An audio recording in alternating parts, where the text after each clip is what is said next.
I'm going to jump onto well, let me share my screen first. Cool. All right. Yeah, go ahead and we're good. You're good. Hey, everybody. Welcome to Space Lab. It's our interactive art and immersive art meetup group in Austin. And over the last year, we've been putting together some artist talks and company talks with some people local and abroad on the subject of interactive immersive art. And it's organized by me, Kyle, Lisa, and also Barna. Barna's not on this, but he's definitely involved with organizing a lot of this.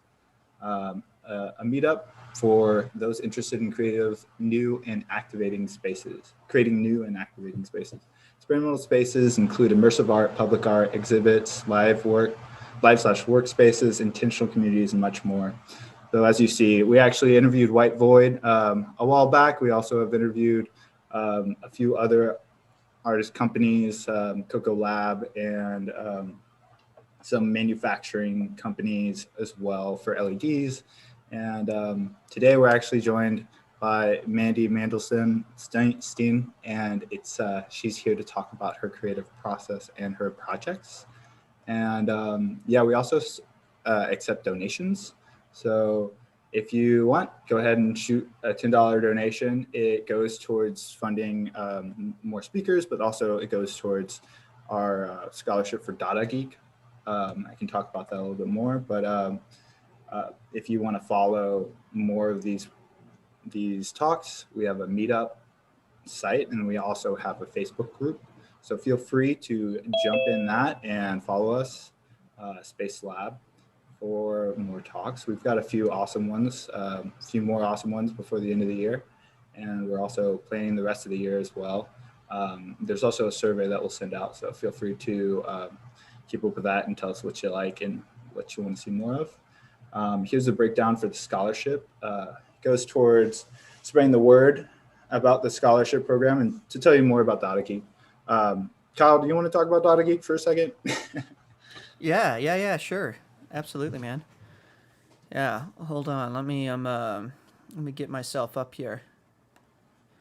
All right. Yeah, we can see everyone there, kind of grouped together. Awesome. So, I am Kyle Evans. As Dom said, one of the people that also helped to run and organize Space Lab.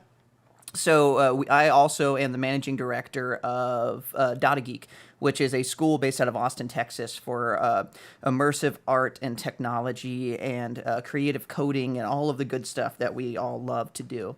So yeah, we've been around for about 5 years now, doing all sorts of stuff. We are running all of our classes online right now and expanding into so many different ways. And we're really excited for Space Lab to be a part of that system that's growing with us, and we're able to bring in awesome artists like Mandy and talk to them. So our scholarship program, which has expanded immensely over the last couple quarters, which is really important for us to make sure that that funding is getting into the hands of people that actually need it. So money goes a long way when you donate to Data Geek. So if you're donating to Data Geek, it's going to go directly into our scholarship fund, which we have multiple scholarship funds available. We have full ride scholarship funds. We have $100 scholarship funds. We have BIPOC scholarship funds. We have a whole lot to offer. So anything that you're putting forward is always greatly appreciated. We're a nonprofit organization, so all of it just goes back to the students and back to our instructors to help us continue to make this thing keep going. So yeah, that's pretty much it. If you have any questions about Data Geek, you can always find us at datageek.com. Follow us on Facebook and all of that good stuff. Sweet. Yeah. Thanks, Kyle.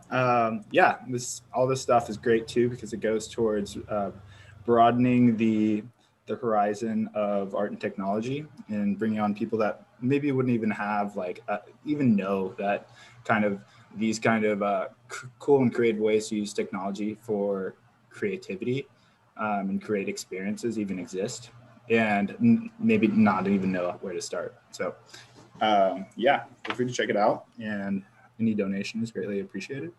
And then also, yeah, I guess with that said, so I'll do a little introduction of Mandy, but at the same time, I want to also let everybody know that this one we're going to have, we have a 7 o'clock cutoff. So if you could please hold your questions for the end and just throw them in the chat too, if you want to just queue up, I guess, for any questions that you want to hold on to early in our presentation and whatnot. So let me stop sharing. All right. Cool. Yeah, so Mandy is an amazing creative and technical person that I met actually working when I was traveling, and we randomly met in Berlin on New Year's, which was funny because we met in a creative lab studio space, and this isn't specific, but it was super interesting because it was very serendipitous. We both realized that she was in New York at the time, but we both realized we're from Austin. And then every time we meet up and hang out and talk, I learned something amazing and new, something new about her work and how she works. But she's it's very hard to find somebody who works in the creative and project management side, also coming from a film background, and then also has the technical understanding. And Mandy has all of that, and she brings a lot of new things to the world around us. So I'm excited to have her today. And Mandy, with that, I'll let you take it. Cool. Thanks, Dom, for that intro. Yeah, I do think it's pretty crazy that we were in Berlin and somehow still found the other Texan. Yeah. Hi, I'm Mandy. I guess I'll share my presentation. I'm also happy to make this a little more casual.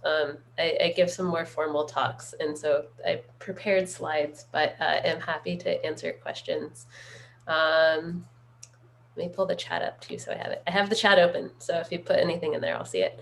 So yeah, I have a studio called Modular.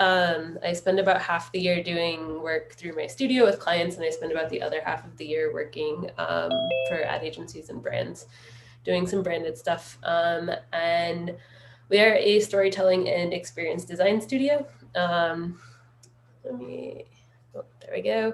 I like to say that we do artistic implementations of storytelling and technology in the physical world, which is kind of a weird thing I've been thinking a lot about with this COVID lockdown. Is like for a long time, I was like, it's all about using tech in like the real world to bring people together into physical spaces and not just be behind phones. And clearly we kind of are living in a different time. So if we have time at the end, I'd love to discuss that with all of you art installation folks and how you're dealing with that. This is me, and this is how you can find me on social medias. A lot of people ask me what I do, and I've never really had a good answer for them because these are all things that I've been hired to do by people. And there's a few more I think I left off of there, which is why I kind of came to narrative technologist. Someone else had that, I think, at some lab, and I was like, wait, that's perfect, because some people are like, you're just a software person. I'm like, no, actually, I'm this creative person. Like, I'm a filmmaker at heart, and like, I've always just used the tech as one of my tools. So like, I learned to program because I was like, I need to know my tools. I loved cameras growing up, so I was always super into that. I lived somewhere there. Those are like my circles. So I really am sort of heavy on the design and content, and I do some code stuff in there as well. This is me as a 16-year-old. I think this was actually taken in front of the state capitol when I was in high school.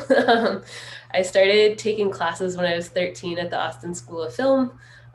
Made a feature film through them when it was still over on the east side, when just on the other side of 35 of East 6th Street was still like not a fun place to be at night. But I kind of got this like ragtag DIY filmmaking education very young, and grew up going to South by Southwest, lied about how old I was to edit to that for them so I could get a badge and go for free. So I really got like my film education early. I decided to go to New York University to get a degree in film production. I was like, this is a cool career. I think I want to do it. So moved to New York City, never having really been there before. I have no family on the East Coast, which was an interesting move. But I think was serendipitous and sort of was an integral part to me ending up like where I am now, because there was this weird floor in the Tisch building, and the elevator would just open on this floor and you'd see all this crazy stuff. And like every single time the door would open, there might be like a robot or there's an interactive mirror. There's a Daniel Rosen piece in the back. I don't think you can see it very well in this photo, but there's a grad department called ITP, the Interactive Telecommunications Program, for anyone who's not familiar.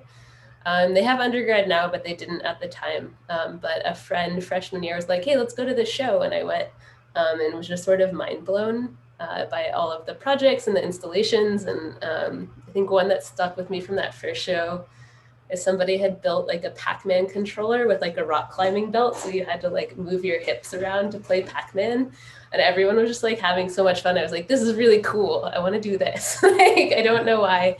Everyone in the film program was like, what are you doing? I don't know.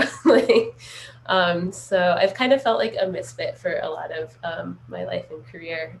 So now I sort of am somewhere in the tech wild west, whatever that means. But I don't like to do tech for tech's sake. And I've thought a lot over the last like 5 years about like why I'm interested in technology, and like I'm still a filmmaker at heart. Storytelling is still like what drives me.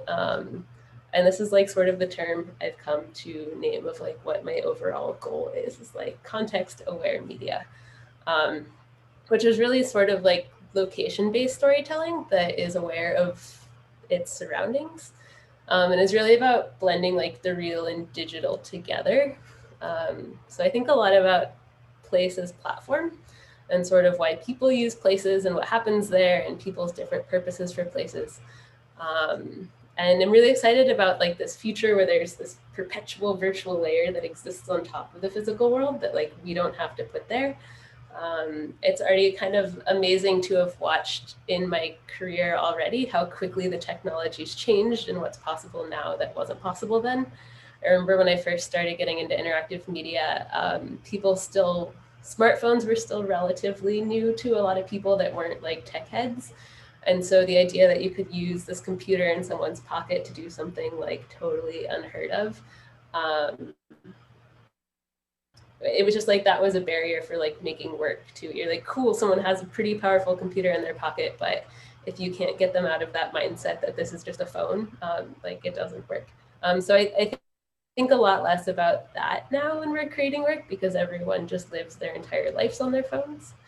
But in this world, like it all starts with like some piece of technology that says, I am here. Like this is, I am here. And when you start to think about like, I am here, you have to like also consider that the real world already has a lot of systems in places and people already have like a lot of assumed behaviors. So when you're making work for physical locations, it's really important to think about like everything else that's going on in the context in which they're created.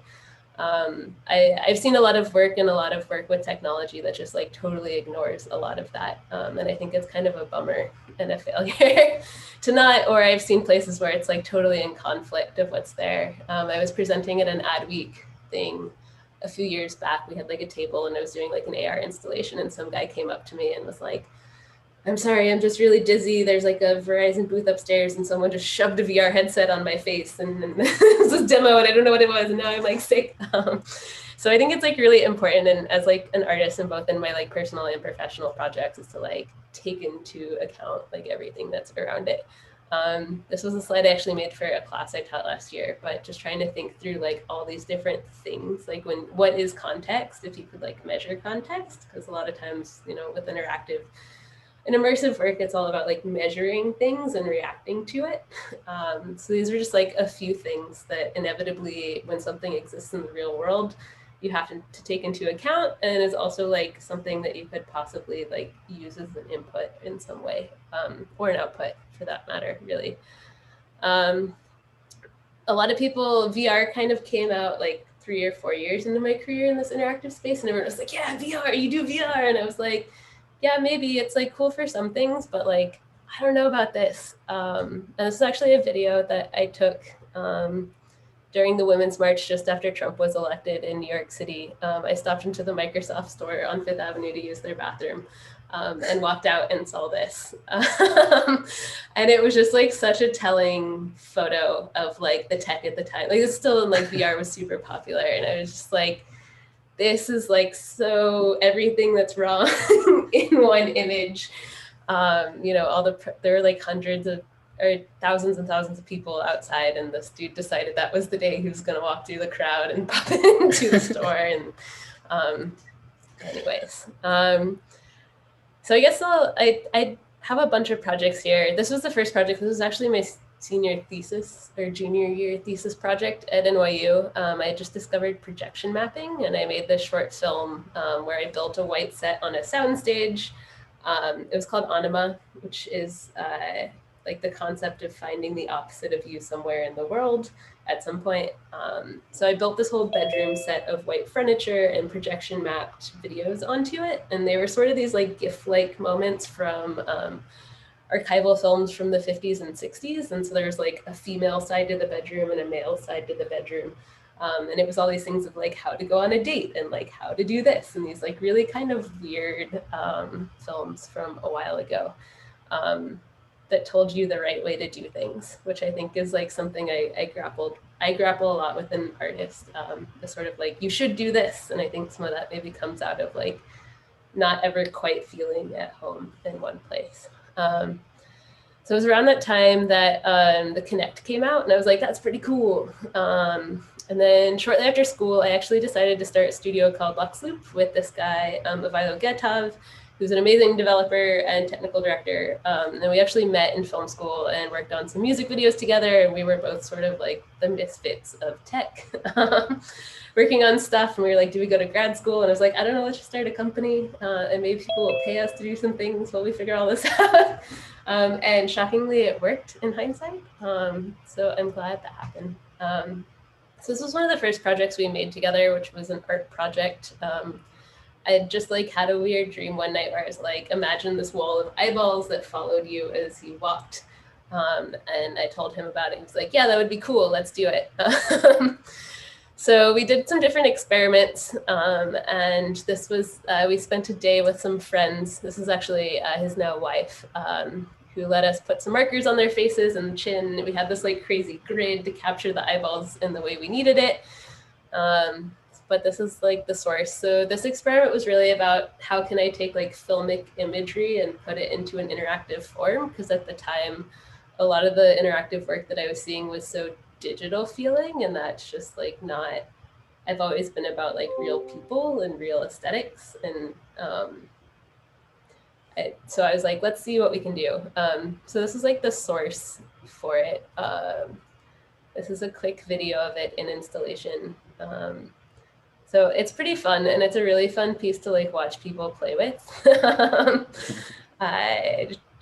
Something that really interested me and still interests me is sort of this idea of like passive interaction, of something that just grabs someone out of the world that can exist there and they don't even know they have to have it. Like half the fun is watching people watch other people that don't realize what it's doing.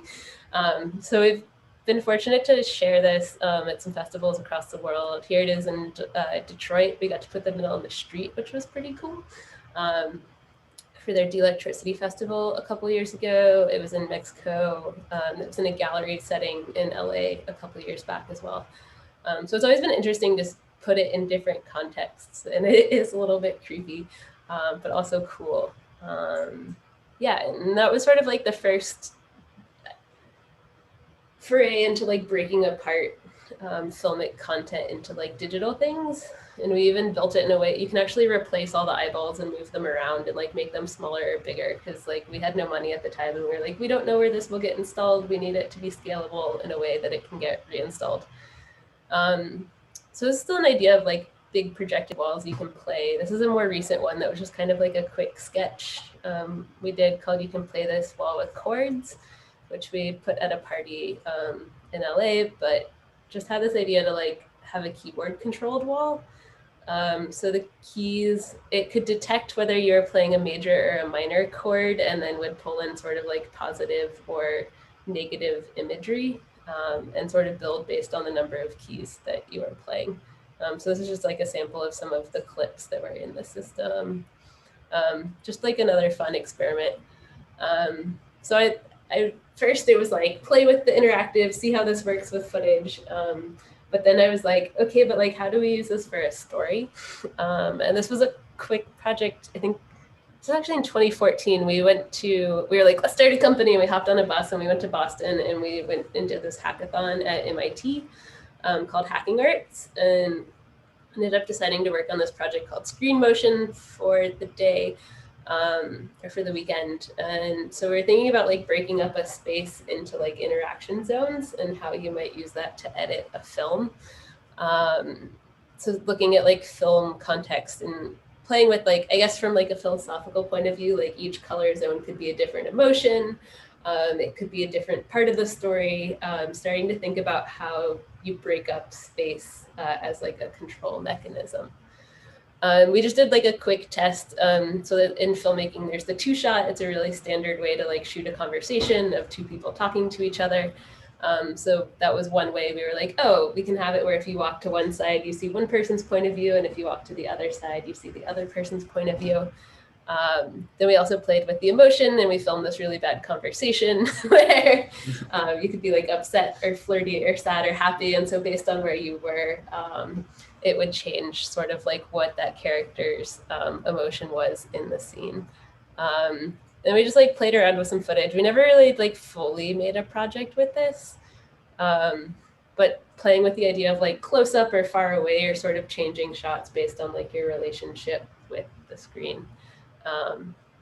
Yeah, that was just from a weird video that somebody made about us. Actually, I'll skip ahead to another project because that was sort of related in thinking. This was a project I did for an ad agency last year. I won't go into it much. It had some big clients. The project turned out really different than I thought it would when I said I would do it. It was about influencers, but it was a really interesting experience to play with storytelling more at a basic level. I'd sort of moved and started doing more AR and physical stuff. But it's for this platform called Echo that's online. That's like a click-based choose your own adventure story video platform that in the agency, they called me and they were like, hey, this is about influencers. Do you want to do this show? It was supposed to be scripted. It ended up being with real influencers and sponsored by Walmart. So it changed a lot in the content, but I got to prototype a lot and really think about like what when you only have click as an option, and then like how do you connect a character with a viewer. I was also the main writer for this show, ended up creative directing it. So it was a really interesting experience of like how to get connection and how could a simple interaction like actually engage someone, and then how do you keep someone engaged through the video. It ended up being sort of, I don't know, we used these like real world objects, and it was sort of like the first episode was a horoscope personality quiz through her asking you questions and you answering by things around her. But it was sort of this interesting, really real look and like getting a lot of experience with like breaking down what adding interactivity to video means. Because you might just see this like one narrative flow where you pick a dress and you pick an accessory and you're like, cool. And then you're like, I want to do more. But these were like all the different shots you need to just do that simple flow and interactive and have all the different options. And these were this top one is like all 4 episodes and all the nodes. And like, if you think about editing, each one of those nodes is its own timeline. There were 198 nodes, I think, in the end across everything. So in terms of like coordinating graphics, coordinating scripting, coordinating it was a lot, but I learned a lot through it. And it was a really interesting experience. So that was sort of, I guess, where like branching narratives, like starting with like the physical, and then this was an opportunity to really explore it on like a bigger project. Let me find where I was. All right, so this is like an older one. I think this was 2016 in the fall.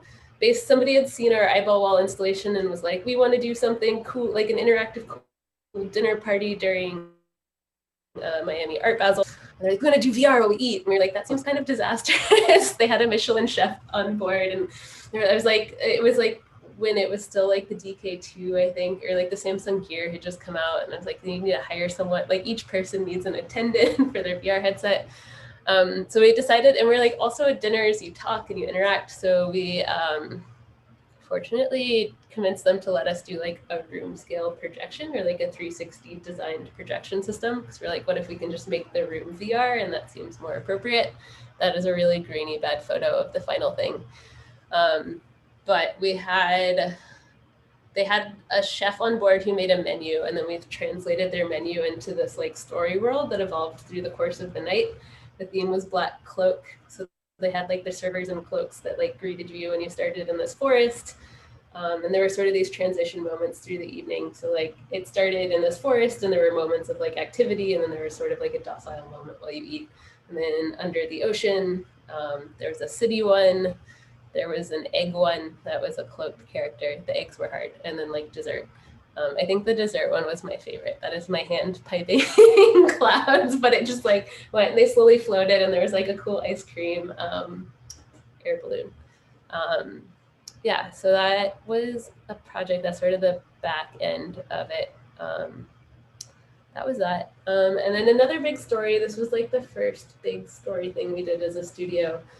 We got the first year of the Minneapolis Art and Technology grant to make this project. It was a project we'd sort of been toying around with in our like, how do we do story? How can we use this for storytelling? At the time, Avilo had started playing around with Bluetooth beacons, and we were like, okay, where would we put this? Like, who would actually let us put this in their space? It's like, this is going to be pretty involved. Do something like this, who could we get to give us money? And it was just sort of serendipitous that they had this grant, we applied.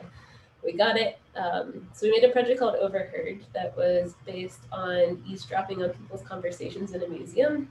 Because as creative people, and especially living in New York, we go to museums often. And we always had fun sort of assigning stories to people. You like hear one snippet, and then you like write this whole script in your head for like who they are, where they came from, like what they're doing. So it was a location-aware mobile app, and I consider it sort of audio AR because everything was mapped into the museum, and it knew where you were. It was location-aware. This is before the big modern AR push. So this is the interface. We were like, how do we design an interface that works, but we don't want anyone to look at this. Like we actually want them to put it away while they're walking around. So here is a short audio sample. Ooh, I hope this works because I have headphones on. Can you guys hear it? No. Give me 1 second. Let me reshare.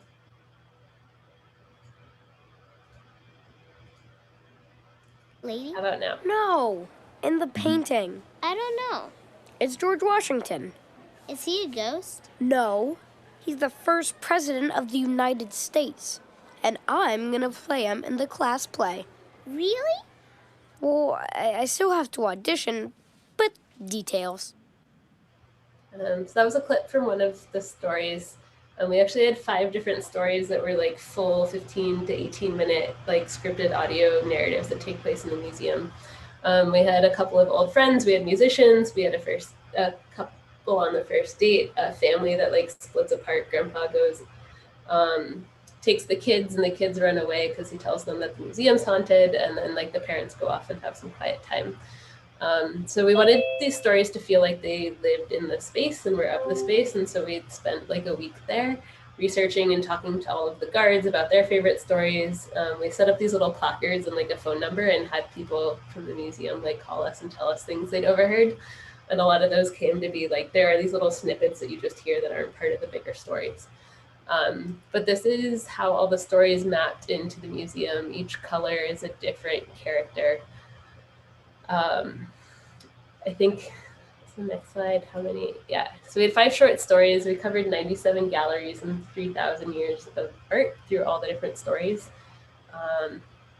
Because we couldn't be there, we built this cool little map with 360 videos. So we could go back, and when we were writing the scripts with the screenwriter we were working with, like see what was around. Because again, if you're like standing in the museum, you need to know what's around you. That was actually one of the biggest challenges of this project. Is we got there for our first meeting, and they were like, 300 pieces of art moved last year, or maybe it was more than that. Maybe it was 1,000. I don't remember now. It was a while ago. So we had to figure out how we could make this thing like live and accommodate that without needing to be updated by like a tech team. Like we didn't want to do that. The budget wasn't big enough for that. So we were fortunate the museum actually had a pretty robust API that would show when things went on and off view. And we also worked with the curatorial staff to like figure out what wouldn't move. Like there are some things in the museum that just don't move, like this Chuck Close painting at the end. So we knew we had like a list of things that were safe, and then we used a lot of those as wayfinding, or like verbal wayfinding in some of the scripts. It was never like turn left, be like, oh look, let's go look at that car, or like things like that. So it was a lot of fun to sort of play with that, and then like write these stories and see how they feel in real space, and then also like bring them into the real space and be like, oh wait, I don't know where we're going. Like, you know, there's no way, okay, we need to write a line in here that like gets people moving in the right direction through the next room. And all those characters do cross paths at some point, so you can decide to like hop onto a different story. We also played with, so the museum's API actually allowed us to have it live update in real time. So if there was something we knew might move, we would record like a less descriptive version of that line that maybe wasn't talking about like that specific art that was there, but like something more broad. Like in a couple places, there's like a scroll, like a big scroll thing. So it's not the same scroll, but fun fact, like some paper can only be on display for like 2 months a year, or it like degrades. So there's like all sorts of conservation things. But we also played with bringing in like the weather and some of the architectural elements. Oh, it really is beautiful. It's funny how a gloomy day can sometimes make everything look perfect. And then here's a second version of that line. Oh, it really is beautiful. Just look at those clouds. I'm so glad the sun decided to come out today. You know, we should go to the park after this. It's beautiful out. So we played with pulling in like real-time weather data and stuff like that to just add these like little moments that were like magical moments where what the story world matched the real world. Would anyone ever notice? Probably not, unless we told them about it. But like, I think those are all the little like details that are gonna like need to really be there to like help sell this. But like little moments of magic or something that I think are really important. And then I think I was always more interested in augmented reality because it doesn't do this.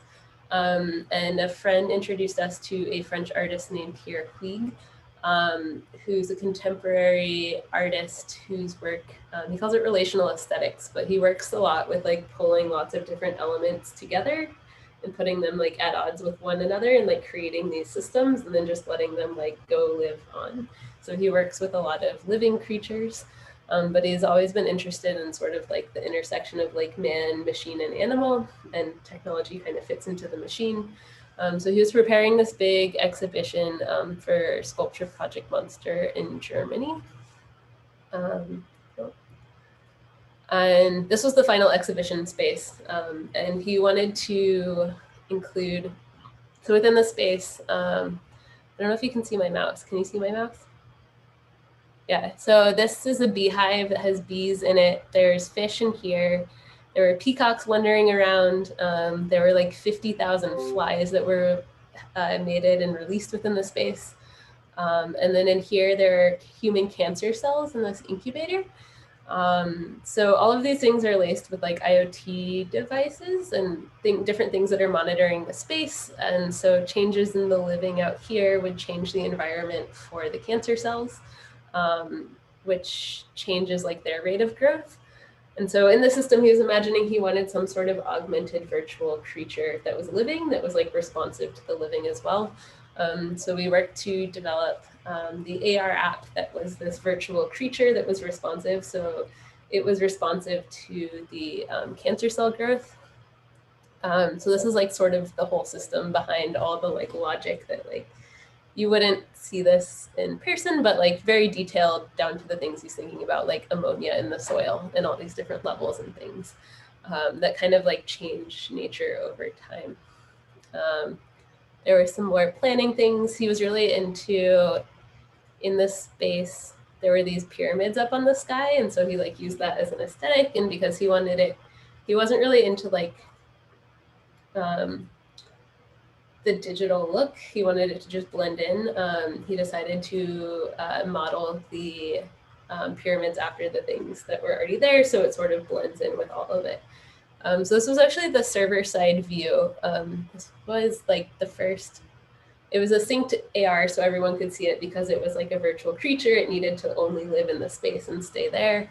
So we were able to sort of combine a few AR tech and the beacons to allow this to like actually work with some smart design to like not tie it too closely to the physical world, because this is like before ARKit and like all SLAM tracking was just for like tabletop kind of scale, and we were looking at like a giant ice rink and keeping something.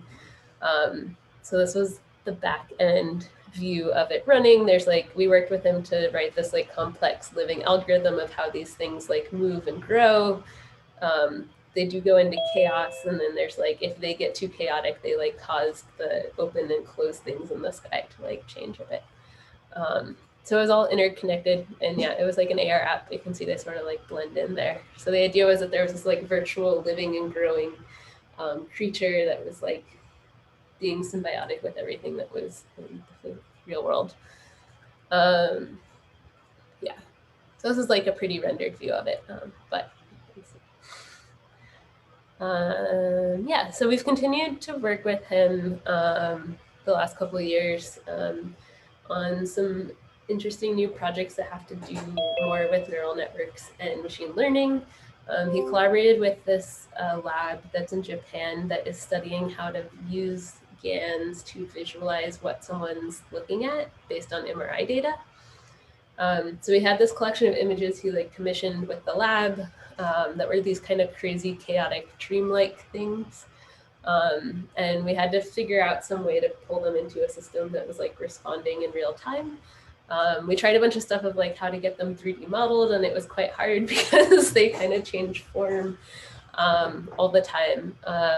But I ended up playing around with some machine learning, so doing like some visual sorting, and then like doing some image-based translations. So like going from one to the other, so there could kind of be these smooth transitions between these ideas and dreams. And then again, like that system was in real time, so it was responding to different inputs from the gallery space and sort of morphing its system throughout the exhibition. We iterated on that work again for a festival that was in Japan in Okayama last year. Oh, that is not the Serpentine Gallery.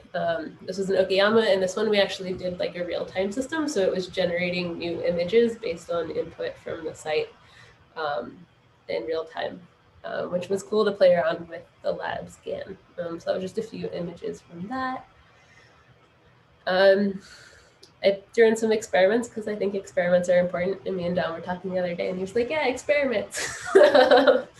So this was an experiment that came just after the pyramid AR project with Pierre. ARKit got announced like the day before we launched that project, and we were like, no, this could have been like so much, because he really didn't want to put markers in the space, but we were talking about putting stuff.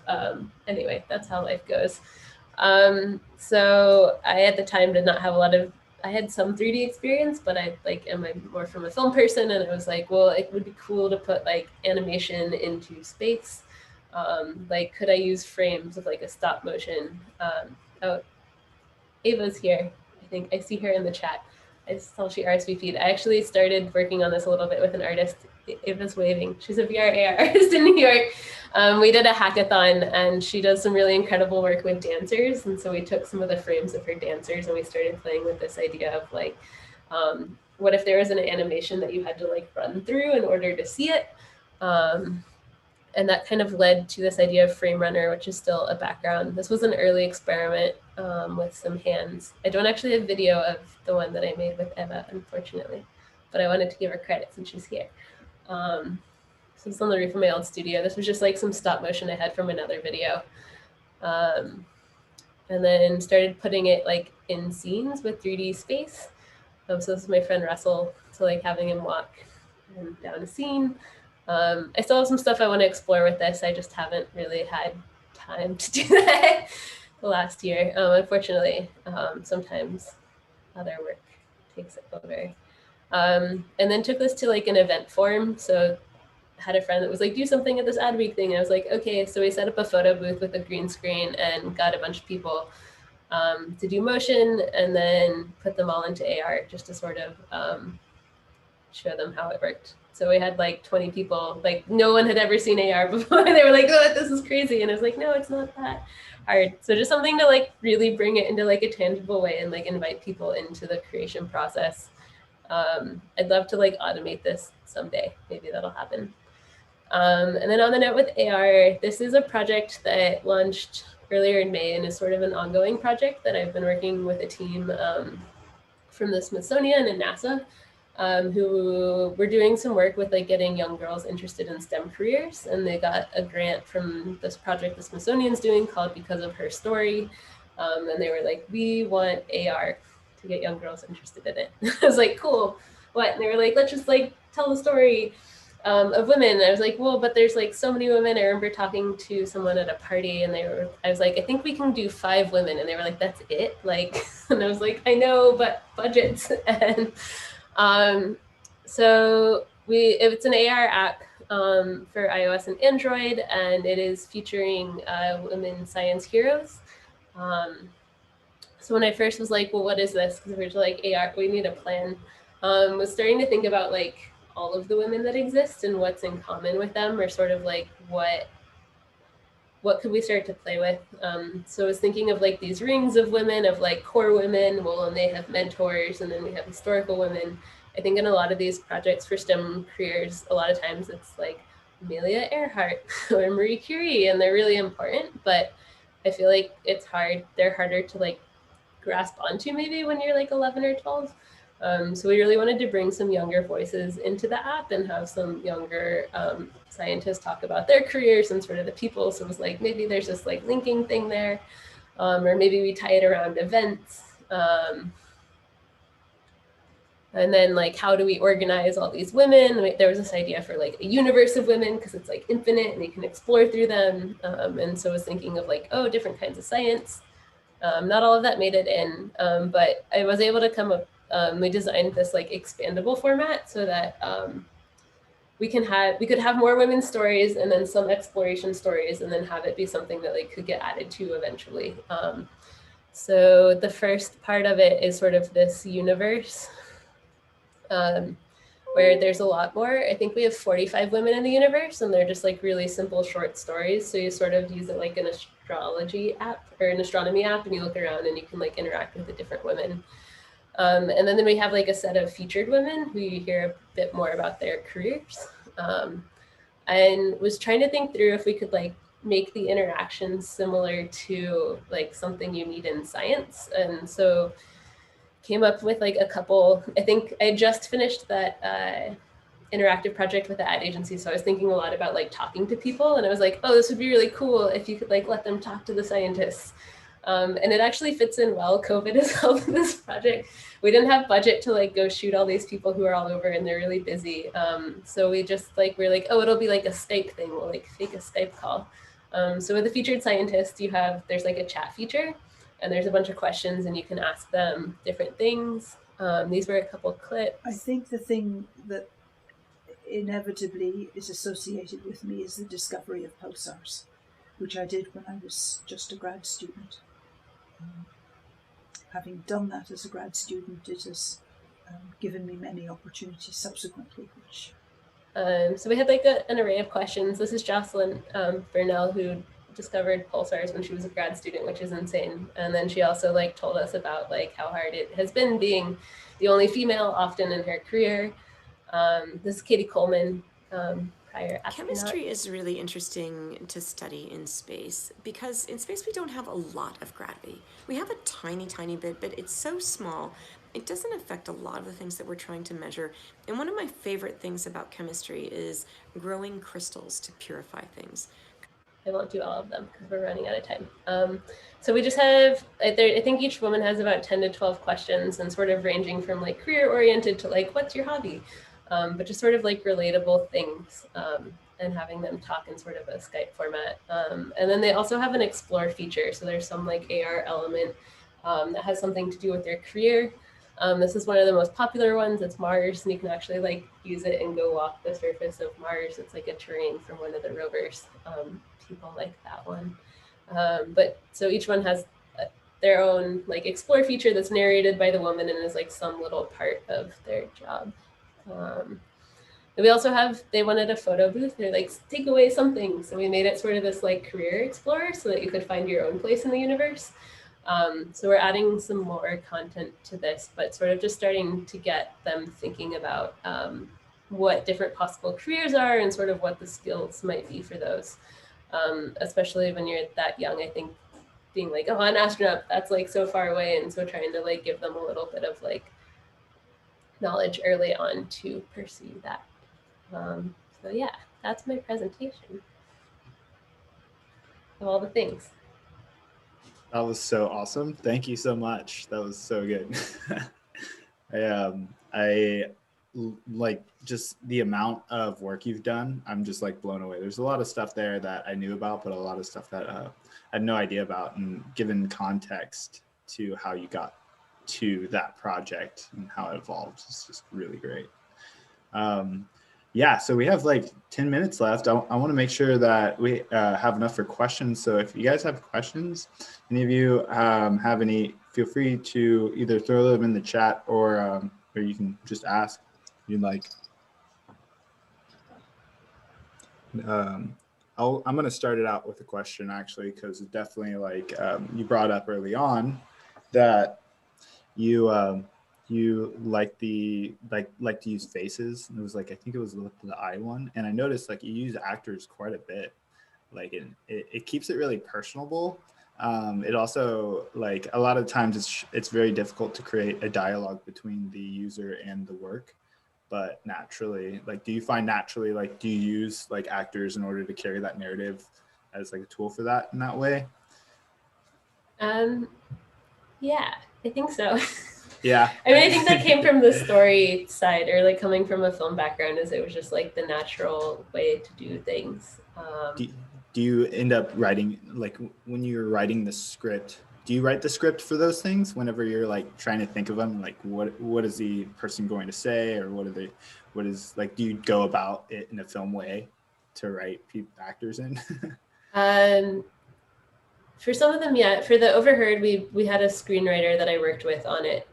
So I worked with him. We did a lot of the story development, and then he wrote a bunch of stories, and then I sort of did the pass on top of that like put it into the physical space, if that makes sense, or like adding stuff, or like making sure it sort of fits in. And like, it's really weird when you have to start pacing a story for a physical location, or you're like reading it and you're like, I'm in this room too long. I would never have stayed in this room this long. And you have to sort of like redistribute story points in that way. That makes sense. I never would have thought of that. I still do some more traditional video work in like my professional life, and I've had the opportunity to do some more writing recently. That's awesome. It's such an interesting way to interact with a narrative too, spatially. And like, how do you break it up? And it's sort of like this really big challenge that we have to figure out of, it's like for the one versus many, and that's like a really big challenge of working in this space at all is, and even like the eyeball wall, the first time we showed it, they put a bar in front of it and it would just attach. So somebody like stood there and it would just lock on them. And so like, we updated it so that it would forget people if they were like too boring. If they stood still for too long, it would just like disengage with him and like pick up the next thing. So awesome. It's sort of just like weird things like that. I don't know. I feel like the tech bits are people too. Well, it's interesting because like when you start building like that's the kind of, you had brought up like how like you were working on an experiment and then ARKit came out and you're like, ah. But I oftentimes find that even when those technical things come out, like you're kind of just filling the void with like tech. You're like, oh, we need to fix this problem, so we're going to build something to do it. But the reason why you're doing it doesn't go away. And I think a lot of work that I see, like when ARKit and a lot of the tech comes out, people don't have a reason to use it yet. So it becomes really like, even though it's out, like it doesn't really help until they have an idea. Or there's a piece I didn't put in here, but is like more on the art side piece because I haven't had as much time to involve that. That actually came out of that first projection mapping project. It's a piece called Touch, and it has a live actor in it, and there's like a camera set up on the side, and there's just like a hole and you put your arm in it, and it like projects onto the actor, and she like responds to it. It's like the lowest tech thing ever. It's literally just like a camera into a projector like set up in a way, but people like love it and are engaged by it, and it's weird because it is this like very human element. And sort of like pulling at this conflict of like the digital versus the real and like making those meet. So it's never been about like the high tech side of things. If you only care about the high tech, I think your project's like set out to fail most of the time. Yeah, definitely. Like, no, that's amazing because also like the personality that comes with the work and the fun that comes with just being around people and having fun, that if you can put that in a piece of work, it does a lot, and you do very, very nicely. I miss that. I miss people in space. I mean, that's the best part about interactive work is like unleashing it on the public and like watching them break it in ways that you could never expect them to, or like have fun or use it in a totally different way than you intended. So somebody was talking, I forget who the quote was, but I was talking to somebody and they're building an application. They're like trying to ask their higher up, like, why are we building this? What is this supposed to be? And they're trying to build all these features, and their higher up was just like, no, just make it and let people play with it. And then we'll see what they like. And then they'll tell us. And that was like really, really profound to be like, oh yeah, that's how you find the feedback from humans. That's like the magic there. I mean, there's like an IDEO clip about prototyping that it was for this Elmo app they made, like a monster app. And it's like the Wizard of Ozing prototype. And they just literally have a phone cut out on like foam core and have someone acting it out as they like do the touches. And it's just like, I don't know, do it as cheaply and quickly as possible the first time and see how it works, and then see where it goes. That's awesome. We have a few more minutes. Anybody want to jump in with a question? Let me see. If I had Facebook up, I'd check. I've got a question. Mandy, thank you so much. That was really awesome. I had a question. I was wondering what kind of future projects that you have coming up that you're super excited about, or if there's any type of future ideas going forward or something that you want to get into that you're thinking of as like the next thing that you haven't really done yet, but like you're excited to get into. Well, I guess on the not tech side, I have like a documentary film I've sort of been backburnering for the last couple of years that I want to get made about the internet and the physicality of it. And then I have a project I actually need to like pick up again that for the entirety of last year, I saved every single terms and service agreement that was offered to me. I was really interested. My original idea was like, I'm going to record them all and then I'm going to like film myself reading them out loud and make an installation out of it. And I quickly was like, there's no way I could do this. I don't know the final count, but I have at least like 1,500 to 2,000 pages of like legal agreements. If not more. I broke Google Docs because I had to keep just adding new ones. It was like too many pages.